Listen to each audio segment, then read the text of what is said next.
Here are the strongest reasons for the rejection of the Apocrypha. Number 1, the Apocrypha is pseudepigraphon. Pseudepigraphon is defined by the Webster's Dictionary as any of various pseudonymous or anonymous Jewish religious writings of the period 200 BC to AD 200. In other words, pseudepigraphon are writings that scholars cannot verify the authorship. But again, in the spirit of truth, by that criteria, the books of 1st and 2nd Peter, Jude, and even the book of Hebrews of our canonized New Testament are pseudepigraphon because scholars cannot verify the authorship. Zondervan Academic writes, contemporary scholarship has called into question Peter's authorship of 1 Peter, suggesting that an unknown Christian wrote in Peter's name in the late 1st or early 2nd century AD. Some scholars even hypothesize the existence of a Petrine circle, out of which came 1st and 2nd Peter. There are a range of issues that cast a shadow of doubt over Petrine authorship. Oxford Biblical Studies says, partly because of uncertainty about the identity of their authors, the dates of Jude and 2 Peter are also uncertain. Jude is most often dated either to 50 or 80 or towards the end of the 1st century. 2 Peter may have been written about 125 and is probably the last New Testament writing to have been composed. Zondervan Academic says on the book of Hebrews, when you consider the wide agreement among biblical scholars about who wrote every other book of the New Testament, it's a little mysterious that we don't know who wrote Hebrews. In fact, the original manuscripts of the books of the Bible have been lost, and we have no original autographs of the New Testament books. Number 2, the Apocrypha doesn't harmonize with the Protestant canon. The first example I will use to support the detractors' arguments is Baruch 3 and 4. Baruch 3 and 4 says, O Lord Almighty, thy God of Israel, hear now the prayers of the dead Israelites and of their children, which have sinned before thee, and not hearken unto the voice of thee their God, the which caused these plagues cleave unto us. Now, this text is used to show that the Apocrypha supports dead people praying to God. But is that the case? As with anything, context is key. Let's read from verse 1 to verse 4. Baruch 3:1. O Lord Almighty, God of Israel, the soul in anguish, the troubled spirit crieth unto you. Hear, O Lord, and have mercy, for thou art merciful, and have pity upon us, because we have sinned before thee. For thou endurest forever, and we perish utterly.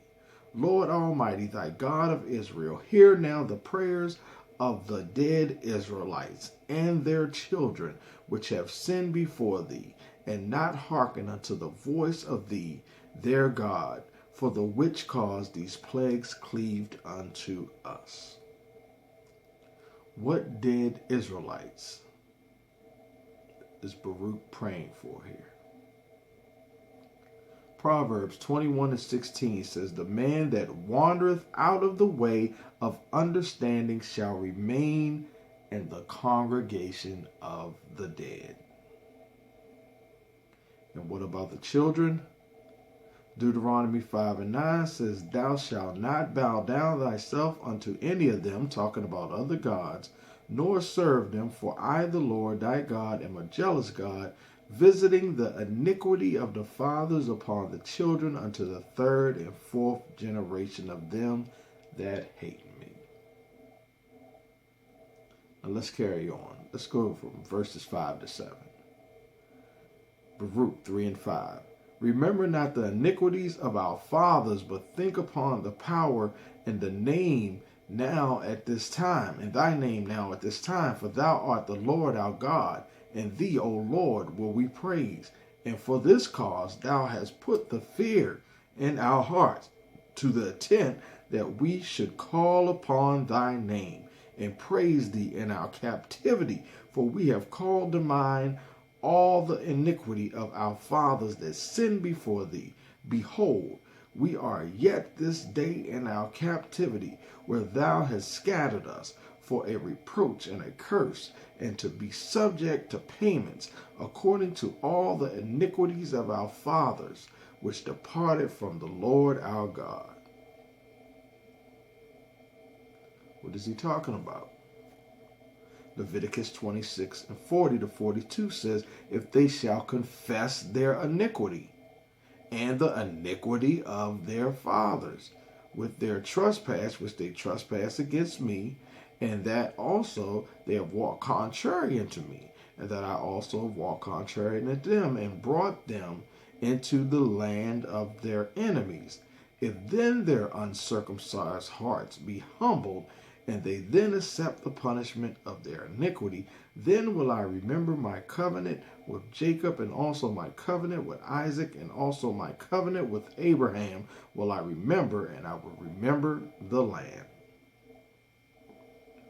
2 Chronicles 7 and 14 says, if my people which are called by my name shall humble themselves and pray and seek my face and turn from their wicked ways, then will I hear from heaven and will forgive their sins and will heal their land. So this isn't dead people praying to God, but rather Israelites who are dead in their sins. Because after the resurrection, Ephesians 5 and 14 tells us, wherefore he saith, awake thou that sleepeth, and arise from the dead, and Christ shall give thee light. Ephesians 2 and 1 says, and you hath he quickened who were dead in trespasses and sins. The next argument that detractors will use against the Apocrypha is Tobit 4 and 10 by saying the Apocrypha supports paying for your salvation. Tobit 4 and 10, because that alms do deliver from death, and suffereth not to come unto darkness. But again, let's put this into context. Tobit 4 and 5. We'll go from 5 to 11. My son, be mindful of the Lord our God all thy days, and let not thy will be set to sin or to transgress his commandments. Do uprightly all thy life long, and follow not the ways of the unrighteousness. For if thou deal truly, thy doings shall prosperly succeed to thee, and to all of them that live justly. Give alms of the substance of thy substance, and when thou givest alms, let not thy eye be envious, neither turn thy face from the poor, and the face of God shall not be turned away from thee. If thou hast abundance, give alms accordingly. If thou have but a little, be not afraid to give according to that little. For thou layest up a good treasure for thyself against the day of necessity, because that alms do deliver from death, and suffereth not to come into darkness. For alms is a good gift unto all that give it in the sight of the Most High.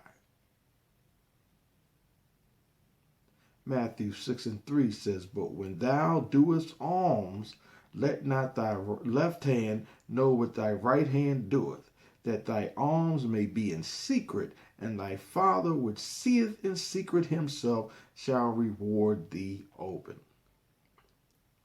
What Tobit is saying is God will reward the faithful giver when his time of need arises.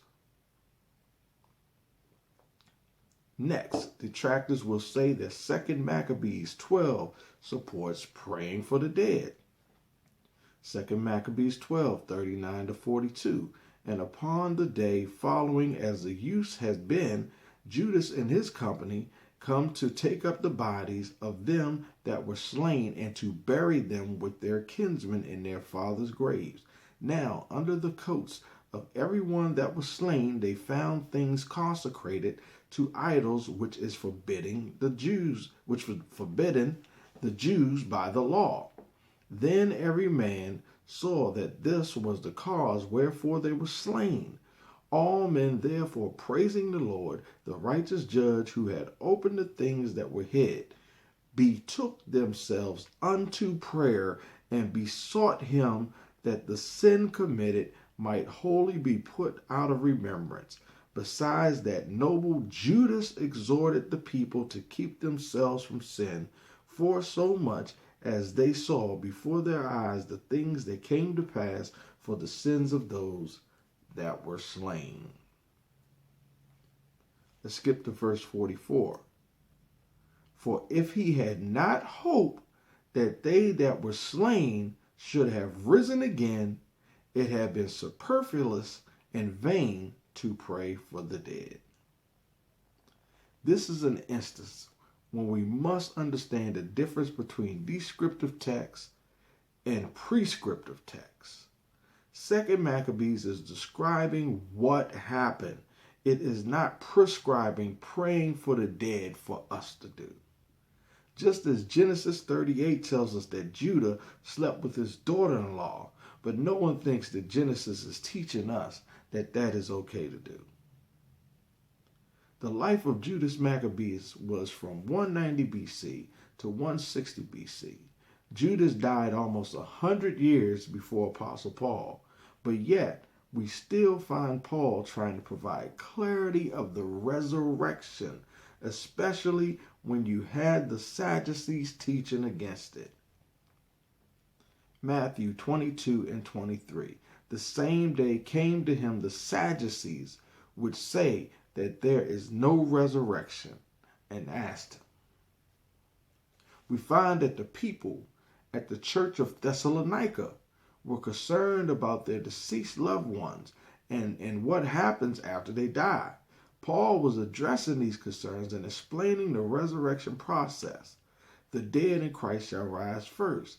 Then we which are alive remain shall be caught up together with them in the clouds.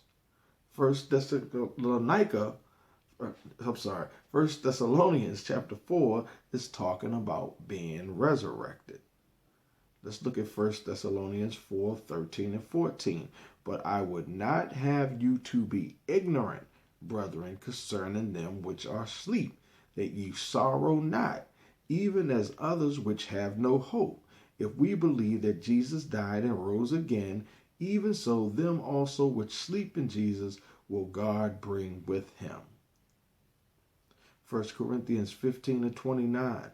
Else what shall they do which are baptized for the dead? If the dead rise not at all, why are they then baptized for the dead?